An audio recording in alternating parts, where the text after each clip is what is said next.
Siamo a Barcis, in Valcellina. Queste immagini costituiscono ricordi del cammino dalla chiesetta di San Francesco alla borgata di Roppe, sulle prime pendici montane. Il cammino inizia innanzi alla chiesetta di San Francesco, la chiesetta del XVIII secolo attestata sulla strada, la cosiddetta strada Parcrus. Questo è un tratto della più antica strada della Valcellina, che fino agli anni 60 era una mulattiera, che poneva in comunicazione Barcis con la pianura friulana attraverso Andreis, Forcella alla Croce e Maniago. Una visita all'interno della chiesa. Indi volgiamo il guardo alle nostre spalle per ammirare il panorama verso il lago di Barcis, la valle e le montagne che la circondano. Il percorso prosegue sul tracciato del percorso cicloturistico in direzione dell'azienda agricola e casearia La Mantova. Il percorso è fiancheggiato da prati con rade alberature. Indi attraversa una zona boscosa. Continua ancora in salita. Salendo progressivamente il percorso diventa panoramico. Ampi scorci panoramici si aprono in direzione del lago di Barcis, delle pendici montane e delle montagne ad ovest della valle di Barcis. Quest'area è molto ben curata, i prati sono sfalciati, recentemente è stata recuperata ed adibita al pascolo. Via via che si sale, il panorama diventa sempre più ampio.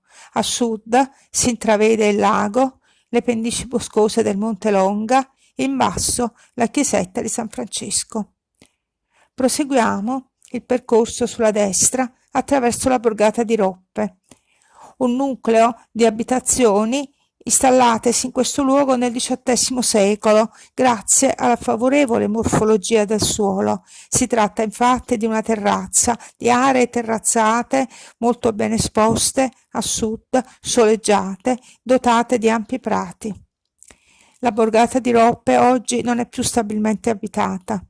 Conserva tante abitazioni e tante memorie. Questa immagine testimonia la memoria della vita di un tempo. C'è una fontana, oggi scomparsa, che era il punto di riferimento della popolazione non solo per la raccolta dell'acqua, ma anche come punto di incontro, di aggregazione sociale, cui la gente viveva e lavorava. Oggi non c'è quasi più nessuno. Lungo il percorso incontriamo architetture spontanee di varie tipologie. Un piccolo manufatto in legno scolpito, un capitello, è posto in posizione benedicente, l'ingresso ad un'antica abitazione con rustico, isolata in mezzo a un prato. Si continua a camminare lungo il percorso fiancheggiato da prati con alberi da frutta. A monte intravediamo il bosco.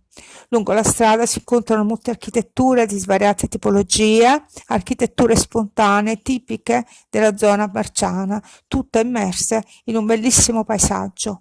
Incontriamo un esemplare molto interessante di casa extraurbana con rustico, con la stalla al piano terra, il fienile al piano superiore. La casa conserva ancora l'originaria copertura in tegole in pianelle di laterizio tipiche della zona di Barcis. Veramente un esemplare significativo. Giungiamo a questo punto ad un incrocio, l'incrocio con il sentiero CAI 974 che da Roppe conduce al bivacco Molassa. Innanzi a una piccola cortina di abitazioni, il bivio è segnato da un capitello, piccolo manufatto votivo dedicato alla Madonna, il capitello mariano di Roppe. A destra del capitello si estendono aree prative con alberi da frutta. La strada si snoda in questo paesaggio, incontriamo altre abitazioni non stabilmente abitate, comunque curate, con giardini, orti, siepi.